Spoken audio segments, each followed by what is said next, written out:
Satyabama Institute of Science and Technology, Chennai and Sriperumbudur. Chennai துறைமுகத்திலிருந்து நச்சு புகை வெளியேறிய சம்பவம் தொடர்பாக சென்னை துறைமுகம் மற்றும் சென்னை ஆட்சியர் விளக்கமளிக்க பசுமை தீர்ப்பாயம் உத்தரவிட்டிருக்கிறது. கூடுதல் விவரங்களை எமது செய்தியாளர் சுரேஷ் வழங்கிட கேட்கலாம். சுரேஷ், இந்த உத்தரவு தொடர்பான முழு விவரங்களை பதிவு பண்ணுங்க. வணக்கம். அதாவது கடந்த 2ஆம் தேதி மதியம் நேரத்துல தலைமைச் செயலகத்தில் அமைந்திருக்கக்கூடிய அந்த சாலையிலும் சரி, தலைமைச் செயலகத்திலும் சரி, ஒரு வெள்ளை நிற புகை சூழ்ந்து கொண்டது. இதனால தலைமைச் செயலகம், ரிசர்வ் வங்கி உள்ளிட்ட பகுதிகளில் காற்று மாசடைந்து பொதுமக்கள் மற்றும் சாலையில் வாகன ஓட்டிகளுக்கு கண் எரிச்சல், அதே போல இருமல் போன்ற சுவாச கோளாறுகளால் பாதிக்கப்பட்டாங்க.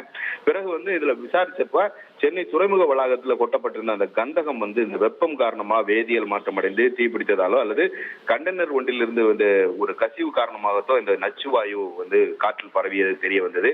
1 மணி நேரம் போராட்டத்துக்கு பிறகு இந்த வாயு கசிவு முழுமையாக சரி செய்யப்பட்ட நிலையில இது சம்பந்தமா நாளிதழில் வெளியான செய்தியின் அடிப்படையில தென்மண்டல தேசிய பசுமை தீர்ப்பாயம் தாமா முன் வழக்க விசாரணைக்கு எடுத்திருக்காங்க.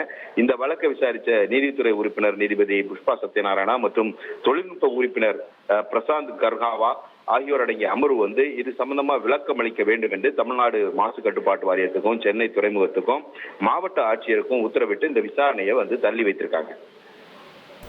விவரங்களுக்கு நன்றி சுரேஷ். ஜூன் 2ஆம் தேதி துறைமுகத்திலிருந்து நச்சு புகை வெளியேறிய சம்பவம் தொடர்பாக தற்போது சென்னை துறைமுகம் மற்றும் சென்னை ஆட்சியர் விளக்கமளிக்க பசுமை தீர்ப்பாயம் உத்தரவிட்டிருக்கிறது. முக்கிய செய்தியாக பார்த்தோம்.